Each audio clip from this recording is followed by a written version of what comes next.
आज भारतीय रेल में रोलिंग स्टॉक के अंतर्गत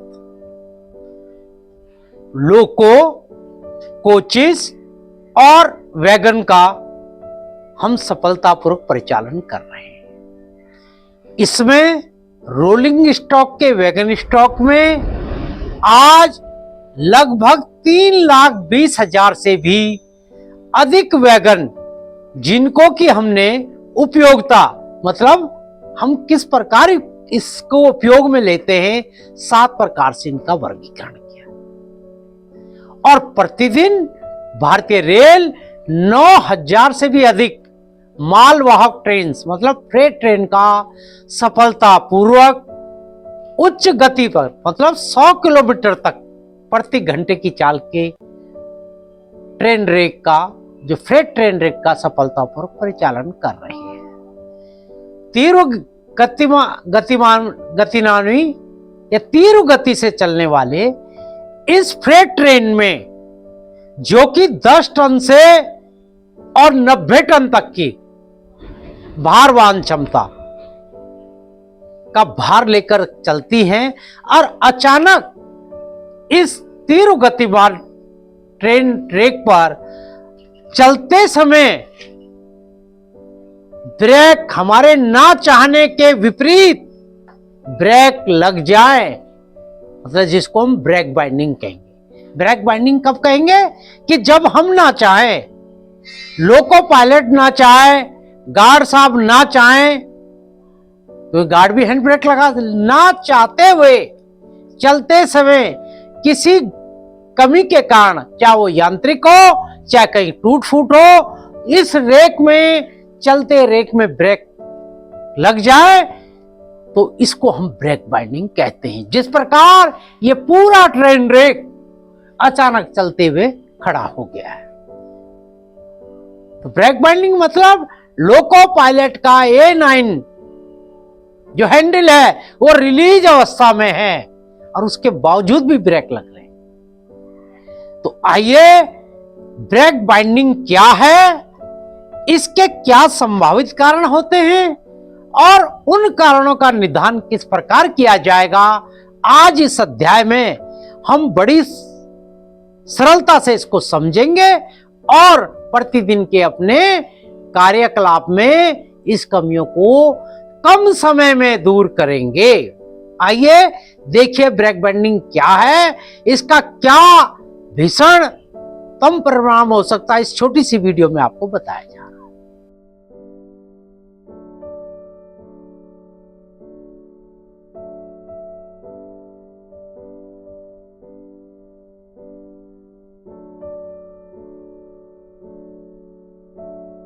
इस प्रकार उपरोक्त ब्रेक बाइंडिंग के एक वर्स्ट मतलब सबसे खराब केस को आपने इस वीडियो के माध्यम से जाना। तो भारतीय रेल के रोलिंग स्टॉक में आज हम जो अध्ययन कर रहे हैं वो फ्रेट स्टॉक, जितने भी वैगन और जितने प्रकार के वैगन, इसमें भी कुछ under frame mounted air brake system है, कुछ advance bogie modified brake system जो है उसके विषय में हम जानेंगे। तो इस संदर्भ में मैंने जैसे भी बताया था, पहले भी कई बार बताया कि हमें जो भी अध्ययन करना है, जो भी तत्व पेश करना है, जहां भी बात करनी है, वो कुछ ऑथेंटिक विश्वसनीय स्रोतों से उपलब्ध होनी चाहिए। तो इस संदर्भ में हमने कैमटेक ग्वालियर, जो महाराजपुर कैमटेक ग्वालियर के फ्रेट स्टॉक की ब्रेक बाइंडिंग का जो न्यूनतम 2013 अगस्त को जो handbook break binding freight stock की है, उससे इस अध्ययन को करेंगे। तो इस संदर्भ में मैंने जैसे आपको बताया कि ब्रेक बाइंडिंग क्या है, कि जब ड्राइवर लोको पायलट ना चाहे, उसका A9 रिलीज अवस्था में हो, रिलीज अवस्था मतलब कि brake BP pressure, brake pipe का प्रेशर जब वो ब्रेक लगाने के बाद उन्हें 5 kg कर दे, 5 kg पर सेंटीमीटर कर दे, और उसके बाद भी व्हील मूव ना करें, स्वतंत्र रूप से एक समान रेल पथ पर मूव ना करें, तो उस फिनोमिना को हम ब्रेक बाइंडिंग कहते हैं। ये परिभाषा मैंने पहले बताई थी। ये कुछ चित्र हैं, वर्स्ट देखिए आप, कि ये वैगन चल रहा है और ये व्हील मूव कर रहा है, मूव करने की कोशिश कर रहा है, लेकिन ये ब्रेक ब्लॉक इस पे पूरे फोर्स से इसको टच किया हुआ है, चिपका हुआ है। ये पुराने टाइप का एक जब लेमिनेटेड स्प्रिंग है उस वैगन का, और उसमें देखिए ब्रेक ब्लॉक की हालत क्या हो जाती है। और इसका एक और भीषण रूप आप देखें तो ये फायर, जिस तरह आपने उस वीडियो में देखा था, बहुत ज्यादा जब ब्रेक ब्लॉक गर्म हो जाते हैं तो हीट जब ज्यादा होती है तो धुआं उठेगा, स्मोक उठेगा, चिंगारियां उठेंगी और करकस की आवाज होगी, जो इसको हम पढ़ेंगे आगे। तो अब दूसरी बात कि difference between brake binding and brake skidding, जो व्हील का स्किड होना या व्हील का ब्रेक बाइंड होना, इसमें क्या अंतर है आप पहले इसको भी समझिए। हम साधारण रूप से ब्रेक बाइंडिंग को और ब्रेक स्किड, व्हील स्किडिंग को एक ही चीज समझते हैं, लेकिन ध्यान रहे कि ब्रेक बाइंडिंग और ब्रेक स्किडिंग दो अलग अलग घटनाएं हैं। इस चित्र के माध्यम से अब हम व्हील स्किडिंग, स्लिपेज और नॉर्मल मोशन के रोलिंग स्टॉक को समझेंगे। जैसे हम फॉर्मूला जानते हैं कि V बराबर R ओमेगा। रोलिंग मोशन का आप फर्स्ट केस देखिए, यह साधारण अवस्था है, ये लीनियर फोर्स या वेलोसिटी और इसका एंगुलर मोशन और वेलोसिटी नॉर्मल है, तो एक साधारण फोर्स से पूरा एक जो न्यूनतम फ्रैक्शन के साथ एक साधारण मोशन कर रहा है। जब आप देखेंगे कि ये मोशन V कम हो जाए, V मतलब कौन सा, ये वाली वेलोसिटी R ओमेगा, ये इससे कम हो जाए, तो फिर ये मोशन तो होगा, लेकिन इसका जो फोर्स आप डायरेक्शन देख रहे हैं, ये फोर्स आगे की तरफ इसको धकेलेगा, इसको स्लाइडिंग स्किडिंग करते हैं। और जब V ओमेगा मोशन लगभग खत्म हो जाए, ये वाला मोशन देखिए बिल्कुल खत्म हो गया, तो केवल जब व्हील बिल्कुल जाम हो जाए तो फिर एक वेलोसिटी के कारण ये जो आगे धकेला जाता है, तो ये मोस्ट ऑफ द फ्रैक्शन की जो वैल्यू ज्यादा होगी, ये ब्रेक बाइंडिंग है। ठीक है ना, इसमें ये वाला जो मोशन है ये कंप्लीटली मतलब 2-3-4% होगा, ये लगभग खत्म हो जाता है, व्हील फोर्सफुली आगे जाता है, ट्रैक को ज्यादा फ्रैक्शन देते हैं। आपने देखा ना ब्रेक बाइंडिंग का जो केस होता है उसमें ट्रैक को भी वो डैमेज करने की संभावना ज्यादा होती है, और इसी के फलस्वरूप क्या होता है, जब ज्यादा फ्रैक्शन होता है तो फिर ब्रेक रिगिंग में इसमें आग लगने का भी खतरा होता है, जो आपने उपयोग चित्र में देखा। अब आइए ब्रेक बाइंडिंग रिपरकशन, इसके क्या क्या कारण हो सकते हैं। इससे पहले आप ये समझें कि ब्रेक बाइंडिंग के लक्षण आप कैसे, कोई भी रोग है उसकी क्या पहचान होती है, मेडिकल साइंस वाले ऐसी तो जानते हैं। तो ब्रेक बाइंडिंग की पहचान आप कैसे करेंगे चलते हुए रेक में। सबसे पहले वो कहता है अनयूजुअल ब्रेक नॉइज, चिंगाड़ते हुए एक कर्कश आवाज, रगड़ते हुए फ्रैक्शन की आवाज आपको सुनाई देती है, तो दूर से हमें पता लग जाता है। साधारण रेक ब्रेक बाइंडिंग वैगन का आपको दूर से ही पता लग जाएगा पास आके। और अनयूजुअल ब्रेक ऑर्डर, एक ऐसी दुर्गंध जब ब्रेक ब्लॉक व्हील से चिपकेंगे, बहुत ज्यादा खसेंगे। आजकल तो आपको पता है जो ब्रेक ब्लॉक है उसका जो मटेरियल होता है वो भी जलने लगता है, एक बहुत दूर से दुर्गंध आनी चालू हो जाती है, उसके जलने की प्लास्टिक टाइप की गंध आती है।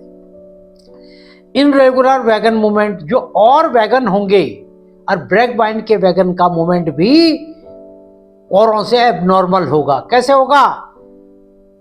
कभी वो झटके लेके आगे बढ़ेगा, कभी पीछे, उसका मतलब एक आगे पीछे का मूवमेंट होगा। इसमें एबनॉर्मल व्हील रोटेशन आप बोल सकते हैं। कभी ये कम हो रहा है, जब छोड़ रहा है फिर ज्यादा हो रहा है, कम हो रहा है ज्यादा हो रहा है, इस प्रकार होता है एक्सेसिव ब्रेक हीट। जो आग लगने के मैंने केस बताया, रेड हॉट हो जाते हैं ब्रेक ब्लॉक, चाहे वो आप कोचिंग में भी देख सकते हैं, ये तो जर्नल चीज है। ब्रेक ब्लॉक का लोको पे चिपकना, लोको के ब्रेक रिगिंग का, एलएचबी का या वैगन का, ये दूर से ही आपको दे। एक्सेसिव ब्रेक वाइब्रेशन, जो ब्रेक ब्लॉक ब्रेक रिगिंग में व्हील को ब्रेक शूज ब्रेक ब्लॉक जकड़े होंगे व्हील को, तो उसका भी एक अलग से वाइब्रेशन आपको दूर से और ब्रेक एयर लीकेज, यदि कोई न्यूमेटिक कारणों से ब्रेक बाइंडिंग है तो दूर से, जैसे आपने देखा ना एसीपी होते ही ब्रेक एप्लीकेशन होते हैं, तो जो एसीपी, ये मैं कोचिंग की बात आपको उदाहरण के लिए समझा रहा हूं, जो 9 mm 18 mm से दूर से ही आपको आवाज सुनाई देती है, तो ये भी एक संकेत है। तो उसमें एसीपी सुनाई दे, वैगन में कहां से सुनाई देगी? जहां से वो बीपी पाइप बस्ट होगा, जहां से बीपी की सब असेंबली बस्ट होगी, ठीक है ना। तो इस तरह से बीपी कलिकाओं से, ये वो लक्षण है जिससे आपको ये पहचानना है कि ब्रेक बाइंडिंग हो रही है किसी रेक के वैगन में। अब इसके रिपरकशन क्या है? यदि आप मेन लाइन पे चल रहे हैं तो आपके पीछे जितनी भी ट्रेनें आती हैं वो पंक्चुअलिटी को लॉस करती है, मतलब अपने निर्धारित समय से पीछे हो जाती हैं, आगे तो चल नहीं सकती, ठीक है ना भाई। किसी भी मैच में आप अपनी मर्जी से हार तो सकते हैं, जीत तो नहीं सकते। इसी तरह पंक्चुअलिटी लॉस में ट्रेनें हमेशा सफर करती हैं, लेट होती हैं, जल्दी तो हो नहीं सकती, ठीक है ना। उसके बाद क्या होता है? व्हील और ट्रैक दोनों खराब होते हैं। व्हील, ट्रैक और बेयरिंग, शॉक ऑब्जर्वर सब खत्म हो जाते हैं, मतलब खराब होते हैं। उसके बाद पैसेंजर को कितनी समस्या होती है भाई। आप रात के 1 बजे आपको पहुंचना था, सुबह 5 बजे, और आप पहुंच रहे हो 9 बजे सुबह, तो वो सब चीजें, किसी को दफ्तर जाना है, किसी को मेडिकल जाना है, किसी को इंटरव्यू देने जाना है, किसी को शादी ब्याह में जाना, तो सारी चीजें आपके कारण ये सब लोग परेशान हुए। ये नहीं कि आप सोच रहे हैं वैगन के कारण क्यों हुई भाई। वैगन जो मेन लाइन पे चल रहा है उसके पीछे जो 20 ट्रेनें खड़ी हैं, जो घंटा 1.5 घंटा आधा घंटा उसमें लगा, उस कारण सारा सिस्टम बिगड़ता है, ठीक है। और लोकोमोटिव पैसेंजर को खराबी होती है, ठीक है ना। उसके बाद जब वो रोलिंग स्टॉक खराब होता है उसको बदलने में, चेंज करने में पैसा लगता है, और लोकोमोटिव का भी इलेक्ट्रिक पावर, कई बार उसका फ्यूल कंजप्शन, ये सब चीजें बढ़ती हैं, ठीक है। और इसको शॉर्ट में उन्होंने समझाया है कि इफेक्ट, ये सब चीजें जो मैंने आपसे बताई है कि रास्ते में कोई वैगन कटवाना पड़ जाए, और सबसे बड़ी बात ये ट्रेन पार्टिंग का कारण भी बनता है।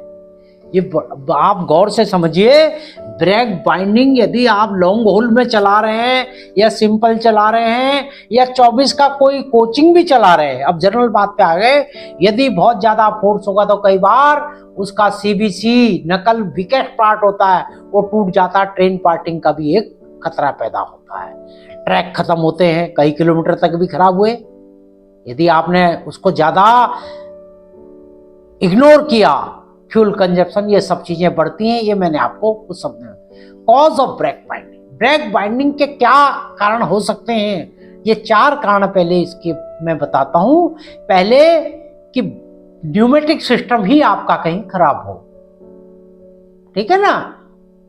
आपका लोको का कंप्रेसर की कैपेबिलिटी बहुत वीक है, पहली बात। कोई आपका एयर हाउस फट गया, कोई आपका एमी वाशर लीक करता रहा, ठीक है ना। पहली बात तो यह है न्यूमेटिक की कि कहीं से प्रेशर लीक है। दूसरा, ब्रेक रिगिंग, आपका पता लगा कि ब्रेक सिलेंडर का पिस्टन का स्प्रिंग टूट गया, पिस्टन रॉड टेढ़ी हो गई, कोई लीवर का जाम हो गए, ब्रेक रिगिंग में सब तरह की चीजें आती हैं। न्यूमेटिक सिस्टम का फेलियर में डीबी भी आ सकता है, ह्यूमन फेलियर नेग्लिजेंसी। आपने बताया था ना कि जाम, पूरा रेक जाम में क्या होता है जब हम मैनुअल रिलीज ना करें, और भी मिसलेनियस फैक्टर हैं। उसमें कई बार आपने देखा होगा कि एसीपी का होना, कई चीजें ऐसी हैं कि जो हम जानबूझ को, आपने SWTR या SCTR या RTR में वॉशिंग लाइन या यार्ड में सही टेस्टिंग नहीं की, आपने ये देखा ही नहीं कि इसका डीवी का ब्रेक रिलीजिंग टाइम तो 1 मिनट से भी ज्यादा था, ये 180 सेकंड था, औरों का जो है केवल 45 सेकंड था, या और भी ज्यादा था। टीवी का रिलीजिंग टाइम 3.5 जो है 240 सेकंड आ रहा, और सबका जो है 90 सेकंड था। तो उसमें क्या होगा, वो पर्टिकुलर वैगन ब्रेक बाइंडिंग हो जाएगा। ह्यूमन नेग्लिजेंसी में लोको पायलट को भी हम बता दें, आप नोट कर लें, कैमटेक ने स्पष्ट दिशा निर्देशन दिए, माना कहीं इमरजेंसी ब्रेकिंग हो रही है तो कोचिंग स्टॉक में ट्विन पाइप में 60 सेकंड तक उसको रिलीजिंग का, लोको पायलट का पूरा रिलीजिंग समय देना है, तभी मूवमेंट आगे लेना है। और माना वो फ्रेट स्टॉक है तो 3 मिनट 180 सेकंड, ये कैमटेक ने बहुत क्लियर किया हुआ है, आपको रिलीजिंग टाइम देना होगा, तभी आगे बढ़ना है। तो इस प्रकार आपने ब्रेक बाइंडिंग की परिभाषा, इसके दुष्प्रभाव और किन कारणों से होती है ये जाना। अब आइए देखें कि ब्रेक बाइंडिंग हमने कहा था हम कैसे पढ़ेंगे। पहले जब पूरा रेक जाम हो जाए, उस केस में अभी हमने आपको बताया कि पूरा रेक जाम हो जाए तो क्या संभावित खराबी हो सकती है। पूरा रेक जाम कैसे हो, एयर हॉजिक खुल जाए, डिस्कपल हो जाए, फट जाए, या वो अपने असेंबली से निकल जाए, ठीक है ना। इसके कारण उसको निकालें, उसको नया जोड़ें। कैटल रन और किसी भी कारण से बीपी या एफपी के पाइप में किसी ऐसे कारण से हो गया जो बीपी सिस्टम में लीकेज हो जाए, तो टूट जाए, तो उसको आपने तदनुसार उसको ठीक करना है। तीसरा, आपने पूरे रेक जाम होने का जो मैंने आपको करके बताया था, जब भी ट्रैक्शन लोको चेंज होगा, रिवर्स होगा, तो आपको पहले पूरा रेक बीपी को शून्य करना पड़ेगा। बीपी शून्य कैसे होगा, जब भी इंजन कटेगा तो सीआर हमेशा 5 kg से चार्ज होगा, तो आपको उसको पूरे रेक को मैन्युअली रिलीज करना होगा। और चौथा, इंजन से रेक का ओवर चार्ज हो जाना, माना आपने रिलीज किया नहीं और उस इंजन ने 5.4 kg बना दिया, तो उस समय क्या होगा, सीआर का जो प्रेशर पहले 5 या 4.8 था, ठीक है ना, उसमें क्या होगा, प्रेशर डिफरेंस होगा और डीवी फौरन से उसमें ब्रेक एप्लीकेशन कर देगा। वैसे मैं एक और आपको बता दूं कि आजकल कुछ आधुनिक इंजन यदि 5 kg से ऊपर बनाते हैं तो फौरन ही 1 मिनट के अंदर अंदर वो धीमे धीमे उसमें एडजस्टमेंट है, वो 5 kg पे आ जाते हैं और मैनुअल रिलीज होने का यदि कहीं कोई गलती हो गई तो वो उसको मैनिपुलेट कर लेता है कि माना है कि, तो ये अभी कुछ ही लोगों में है, सब में नहीं है, ठीक है ना। तो उसके बाद लोगों में खराबी या बीपी डिस्टर्ब होगा तो ब्रेक लगेंगे। अब आप देखिए क्विक रिलीज वाल हैंडल, ये देखिए यहां से आपको जब वो लोको चला जाए तो पूरे रेक को यहां से आपको मैन्युअली रिलीज करना है। इसमें क्या होता है, जो सीआर का प्रेशर है ये ड्रेन हो जाता है, और जब नया लोको लगेगा या रिवर्स होगा तो फिर जो भी सीआर होगा, बीपी बनेगा, उससे सीआर चार्ज होगा और प्रेशर डिफरेंस खत्म हो जाएगा। आइए इसको आप इस वीडियो के माध्यम से प्रैक्टिकली देखें। अब आपने ब्रेक बाइंडिंग या ब्रेक जाम संपूर्ण रेक में, ये पूरा रेक खड़ा है ना, ये आप देख रहे हैं पूरी लंबाई में रेक खड़ा हो गया, तो इसमें ब्रेक जब कंप्लीट रेक, मैंने बताया था ब्रेक बाइंडिंग को आपको किस प्रकार पढ़ना है, कंप्लीट रेक पूरे 56 वैगन में ब्रेक बाइंडिंग एक साथ ब्रेक जाम हो जाए, तो उस परिस्थिति में ये पहले प्रकार में आपने पहले तो संभावित कारण समझिए कि यदि ट्रैक्शन हट जाए, ट्रैक्शन चेंज हो जाए, ट्रैक्शन मतलब लोको या लोको रिवर्स हो जाए।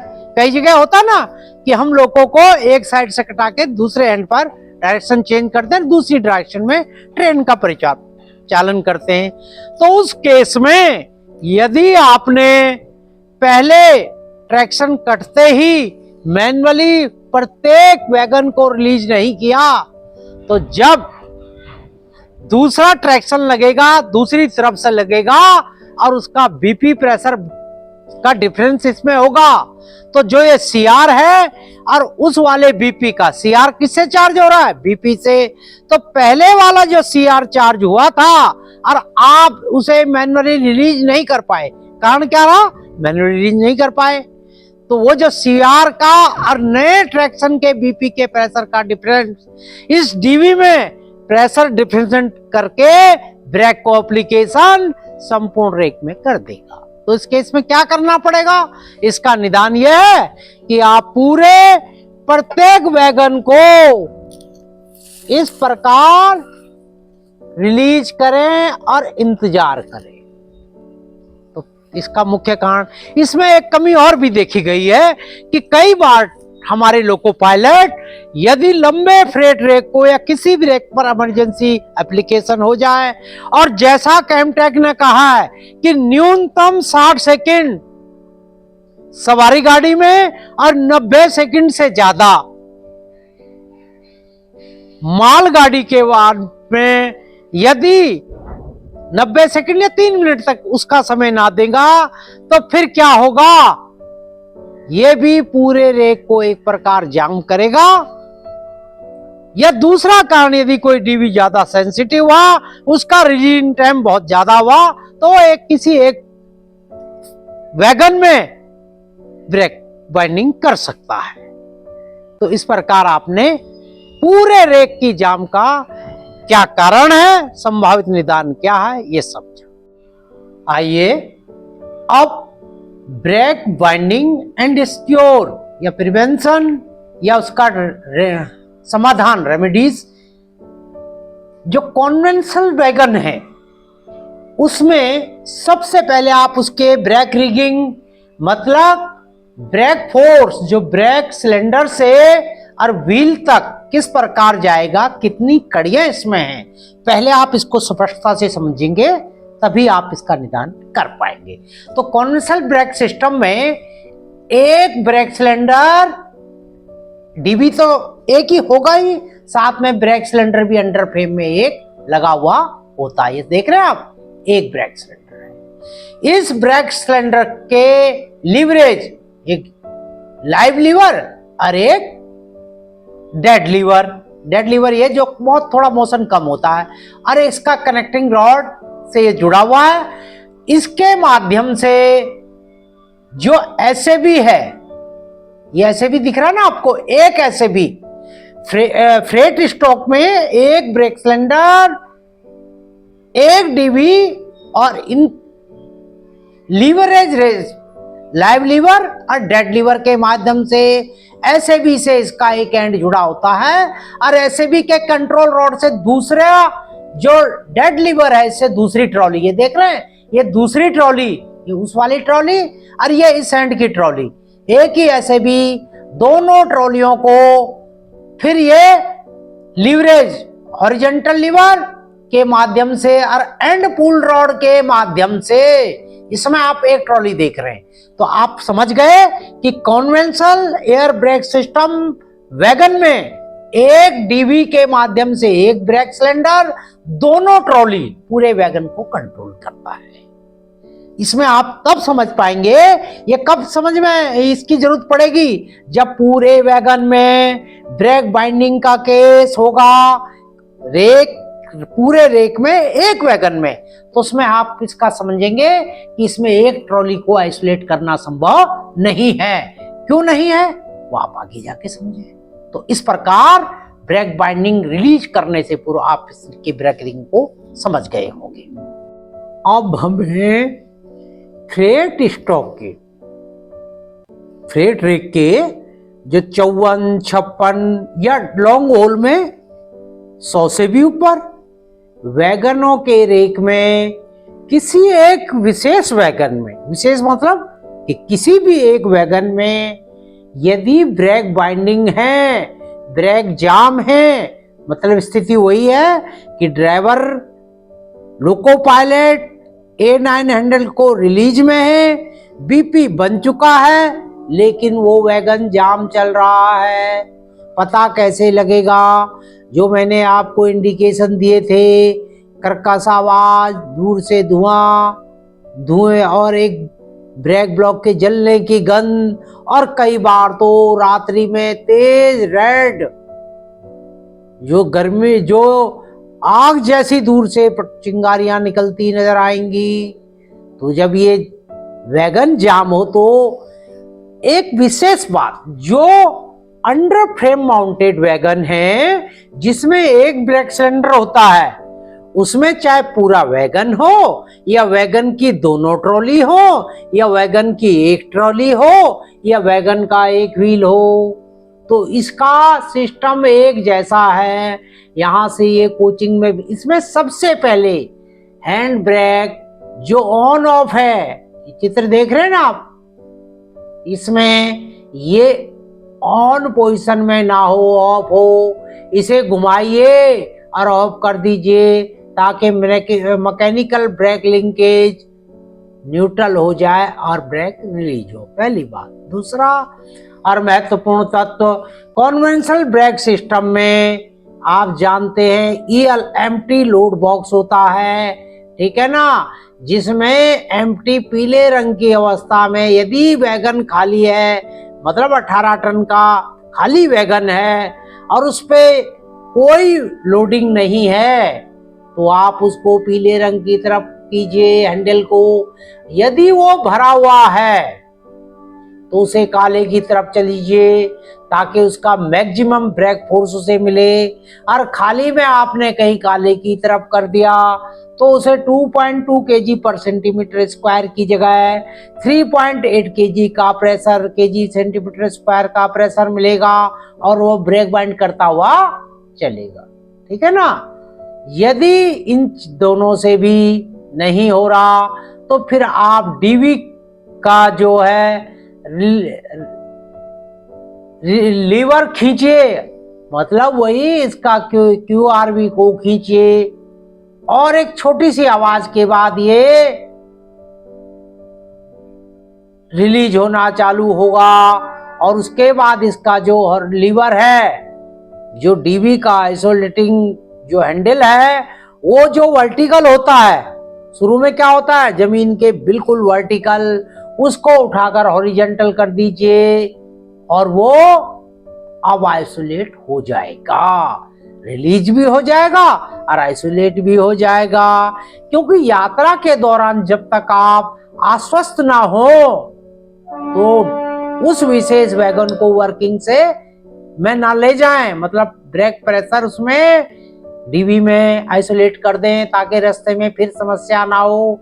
अब इसके बाद भी कोई ब्रेक रिलीज नहीं हो रहे तो कॉन्वेंशनल में जो ब्रेक सिलेंडर है आपने ये रिलीज कर दिया है, अब यहाँ से बीपी का प्रेशर इसमें नहीं जाएगा, ठीक है। ब्रेक तो उसमें आपने फिर ब्रेक सिलेंडर के पीछे जो डमी प्लग है उसको धीरे धीरे खोलें, ठीक है ना। सामने मुंह ना रखें उसके नट के, ध्यान रखें, साइड में करते हुए धीमे धीमे खोलें तो ब्रेक प्रेशर रिलीज होगा और वो रिलीज हो जाएगा। उसके बाद भी ब्रेक रिलीज नहीं हो रहे तो फिर ऐसे भी को आप कहाँ खड़े होंगे, जहां इसकी कंट्रोल रॉड है उसकी तरफ बैठ जाइए, मुंह कंट्रोल रॉड की तरफ, उसके हेड की तरफ होना चाहिए, ठीक है। जहां से मतलब ए डायमेंशन के विपरीत आप खड़े होइए और उसको सीधे हाथ की दिशा में घुमाना प्रारंभ कर दीजिए। इस प्रकार वो, जैसा आप चित्र में देख रहे हैं, जैसे अपने राइट हैंड को आप उसे घुमाएंगे वो ब्रेक को छोड़ देगा। और इसके बाद भी यदि ब्रेक रिलीज नहीं होते तो फिर जो स्लैक एडजस्टर की जो रॉड है, होते हैं लॉन्ग पुल रॉड, शॉर्ट पुल रॉड, तो उसका जो एंड पुल रॉड का जो आपका पिन है उसे खोल दीजिए। जैसे ही उस पुल रॉड के जो एंड पुल रॉड है उसका जैसे ही वो खुल जाएगी पिन, तो ब्रेक ब्लॉक, ब्रेक शू और जो ब्रेक हेड है उसमें सारा मैकेनिकल रिलीज, एयर प्रेशर, जो भी प्रेशर है वो सब ब्रेक फोर्स न्यूट्रल रिलीज हो जाएगा और अंत में वो ब्रेक रिलीज होंगे। डीबी आप पहले ही आइसोलेट कर चुके हैं, अब आप पुनः उस पिन को उसमें दोबारा रीअसेंबल कर दें। ऐसा ना हो कि वो पिन नीचे लटक जाए और दूसरे किसी बड़े डेरेलमेंट का कारण बने।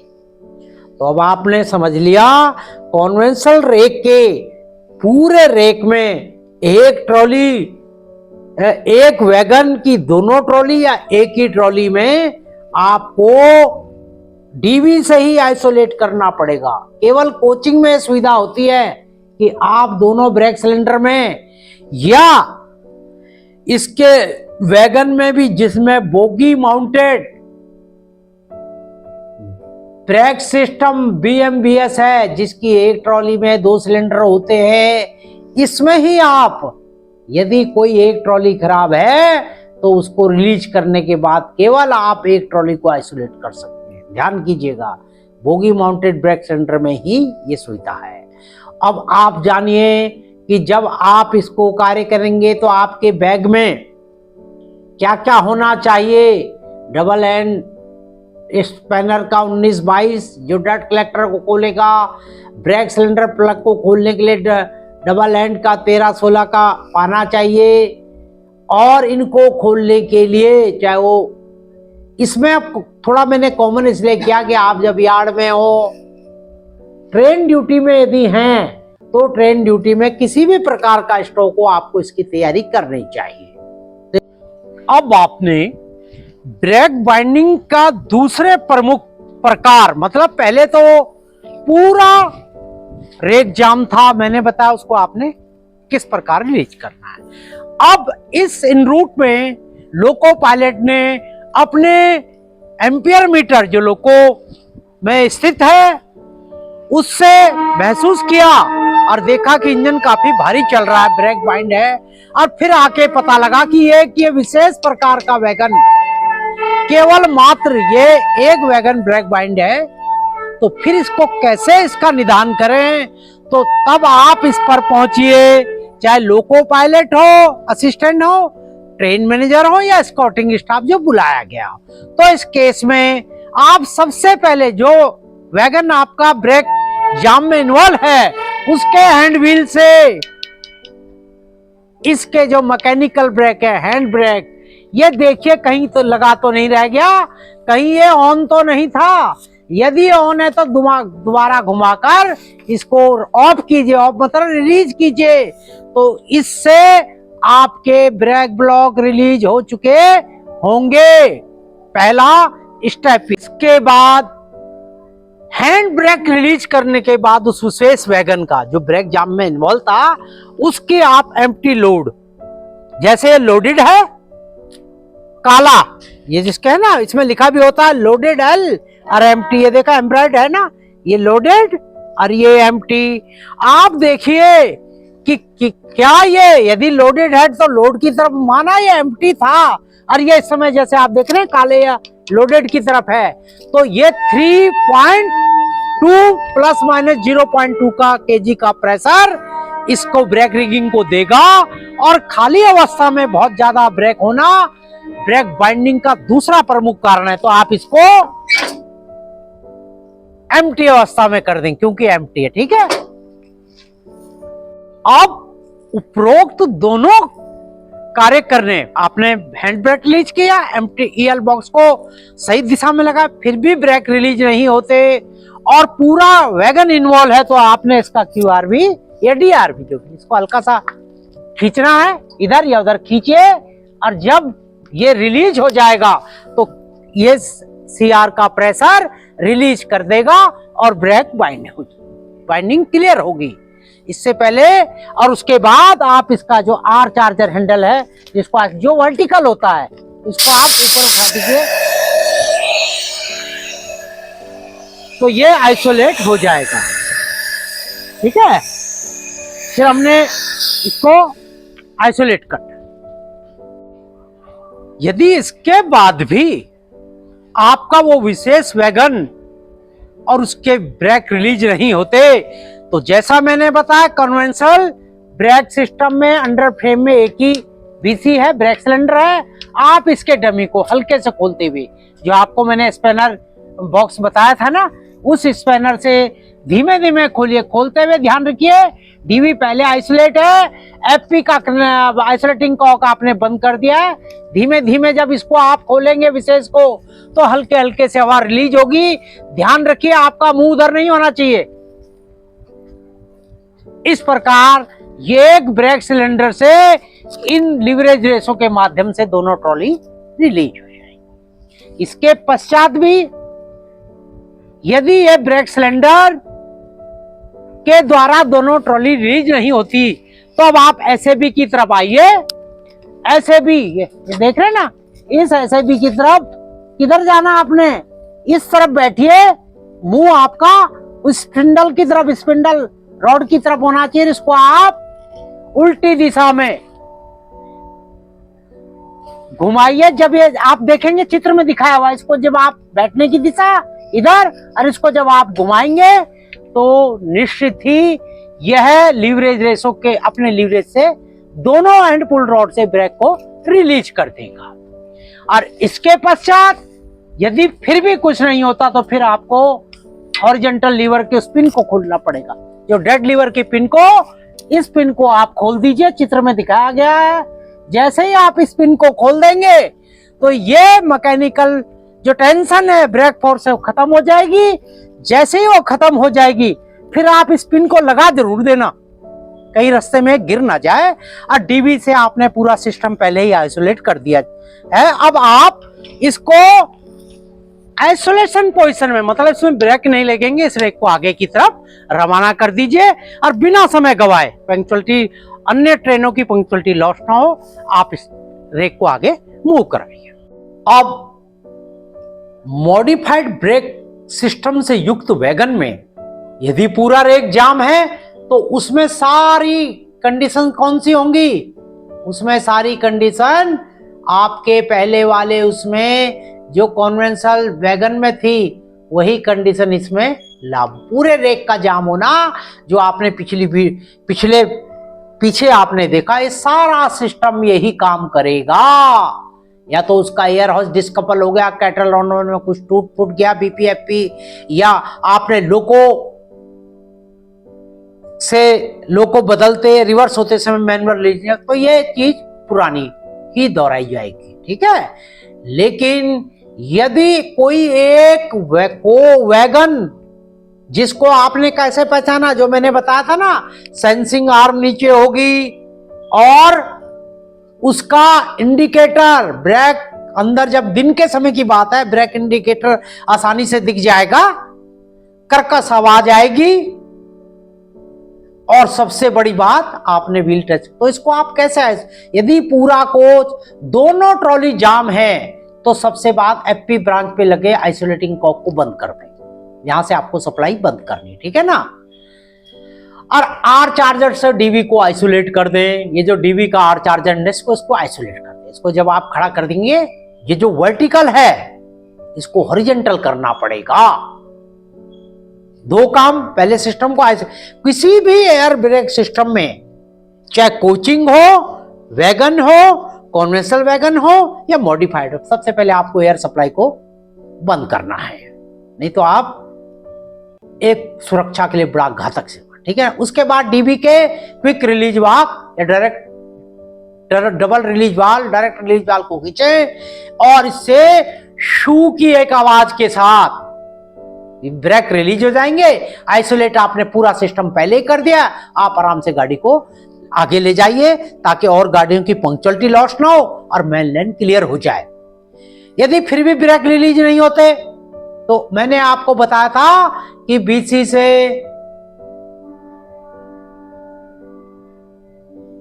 ये बताया था ना आपको कि एक बीसी का यहां पे आइसोलेटिंग कॉक है, आप isolating cock with vent feature second step में यदि डीवी से रिलीज नहीं होता तो इस वेंट फीचर से इसको बंद कर दीजिए, ये स्वयं इसको रिलीज कर देगा।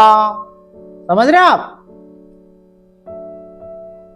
तो आप इसको रिलीज कर दें। इसमें क्या होगा, यदि दोनों ट्रॉली इन्वॉल्व थी तो आप इसको दोनों को आइसोलेट करके आगे ले जाइए, ठीक है ना।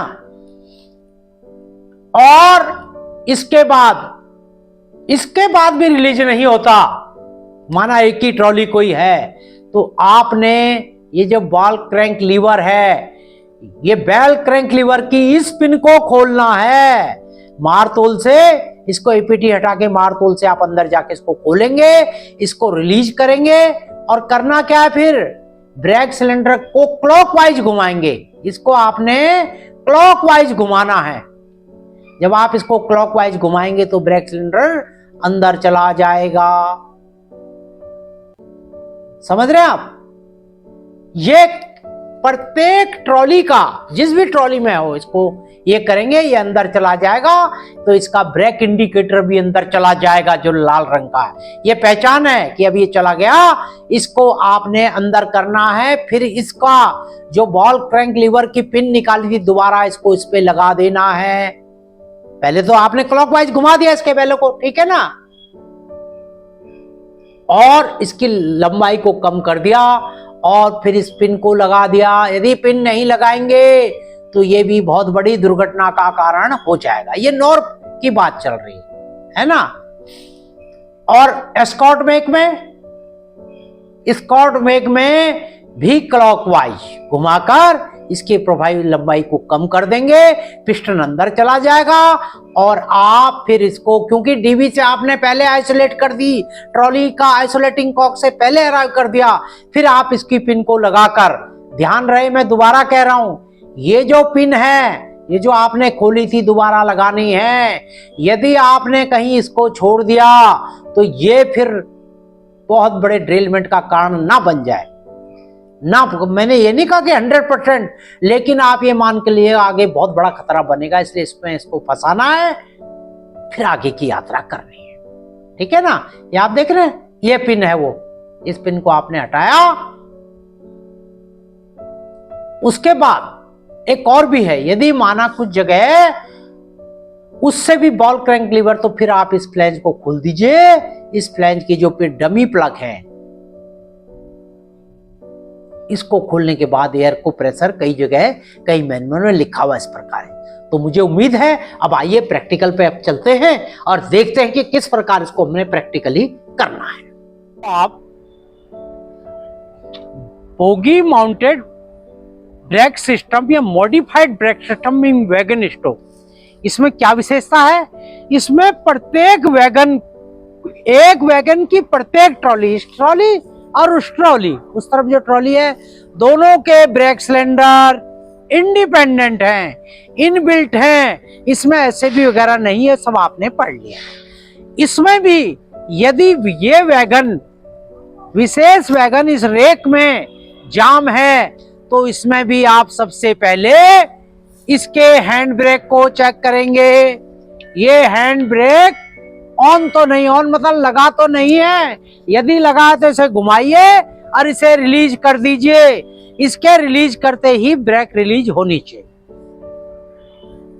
दूसरा, कन्वेंशनल वैगन जैसी एम्प्टी लोडेड कोई व्यवस्था इसमें नहीं होती, तो वो स्टेप इसमें नहीं है।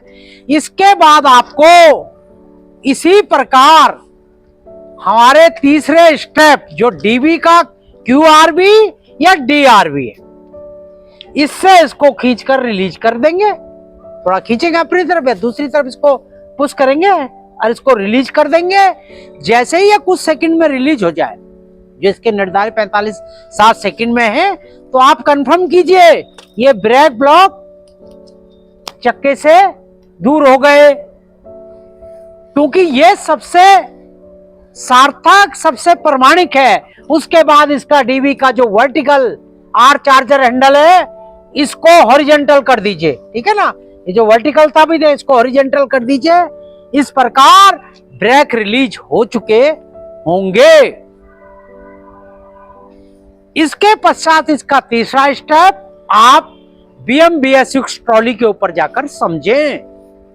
एक ट्रॉली पर ही आप समझ जाएंगे कि दो आइसोलेटिंग कॉक दोनों ट्रॉलियों को किस प्रकार रिलीज भी करेंगे और आइसोलेट भी करेंगे। इस प्रकार bogie mounted brake system in wagon, मतलब मॉडिफाइड ब्रेक सिस्टम में आपने वैगन तो चिन्हित कर लिया, डीवी से उसको QRV से रिलीज किया और आइसोलेशन हैंडल को उठा दिया है, ठीक है।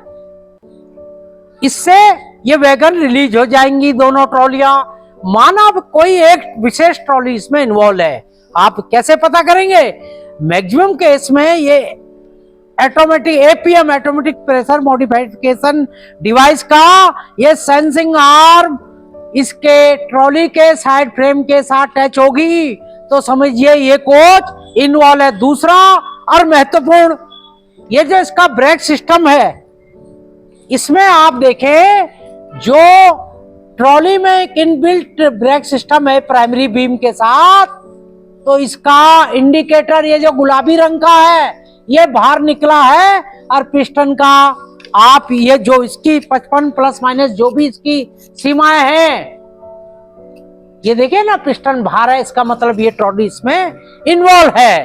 तो इसको रिलीज करने के लिए सबसे पहले आप इस आइसोलेटिंग कॉक को बंद करें। ये आइसोलेटिंग कॉक विद वेंट है, इसको बंद कर दें, ये अपने आप रिलीज हो जाएगा।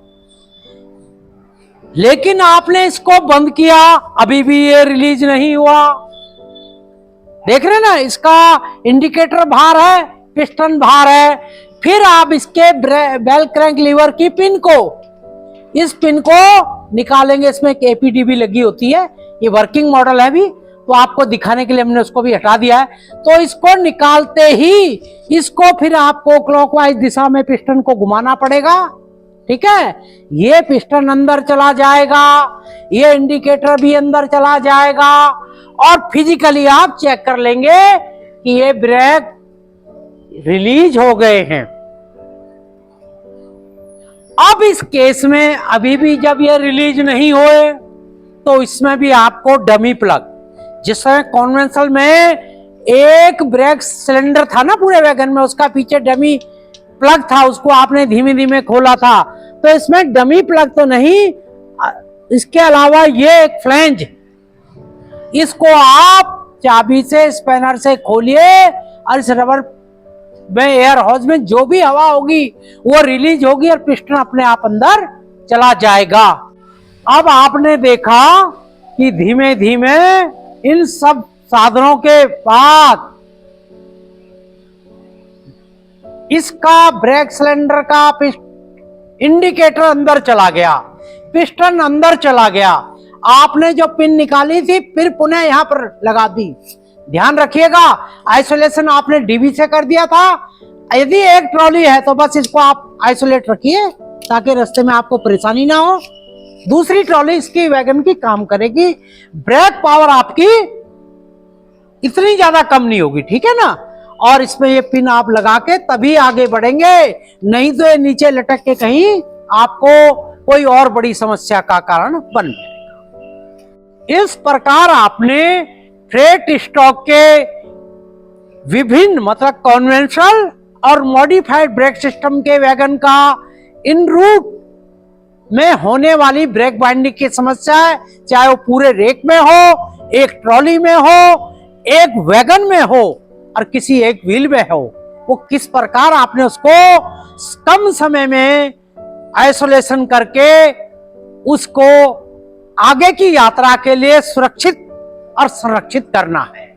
ये सब केमटेक के दिए गए दिशा निर्देशों के अनुसार आप प्रतिदिन अपने मेंटेनेंस में इनको प्रयोग करें और फ्रेट स्टॉक की एक सुरक्षित यात्रा का प्राविधान सुनिश्चित करें। धन्यवाद।